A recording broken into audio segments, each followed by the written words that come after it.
May kwento ako. Babae ako at nakatira ko ngayon sa Maynila. Kasama ang ate ko sa isang apartment. Ako ay isang kasalukuyang nag-aaral sa isang sikat na universidad. Habang ang ate ko naman ay nagtatrabaho na.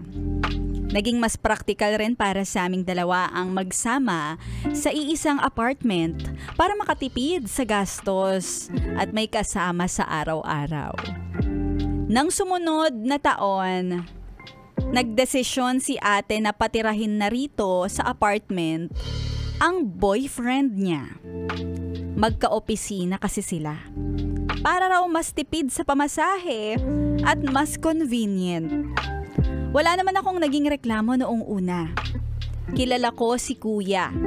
Mabait siya at matagal na rin silang magkasintahan ni ate. Parang kapatid na rin ang turing ko sa kanya. Kung tutuusin, mas naging masaya pa nga ang mga araw namin. May nagluluto, may tagalinis at may kakwentuhan pa ako kung wala si ate. Pero nagsimula ako na mabother nang hindi lang sila sweet sa harap ng ibang tao. Sweet pa rin sila hanggang gabi. Bayan. Sa umpisa, tiniis ko lang. Isang beses sa madaling araw na, nagising ako dahil may kumakalabog sa kabilang kwarto. Noong una akala ko may nahulog lang. Pero sunod-sunod ang mga pangyayari. Ma-action yun. Hanggang sa makarinig ako ng mahihinang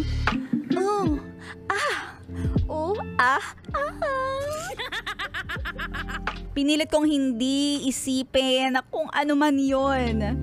Pero alam ko sa sarili ko na hindi na ako inosente sa naririnig ko. Kalaunan, naging paulit-ulit na. Tuwing gabi, kung kailan gusto ko sanang makatulog para makapasok ng maaga sa klase kinabukasan. Bigla akong magigising sa parehong senaryo. Hindi na lang isang beses, minsan dalawa, 3 sa isang linggo. Hindi ko alam kung anong mararamdaman ko. Nahihiya ako. Naiilang. Pero higit sa lahat, nalulungkot ako na parang unti-unti na akong nawawala ng lugar sa apartment na ito. Para bang dumating ako sa puntong kailangan kong isiksik ang sarili ko sa katahimikan kahit hindi na ako komportable.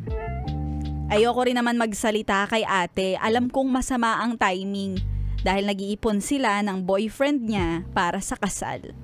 Kaya talagang todo tipid.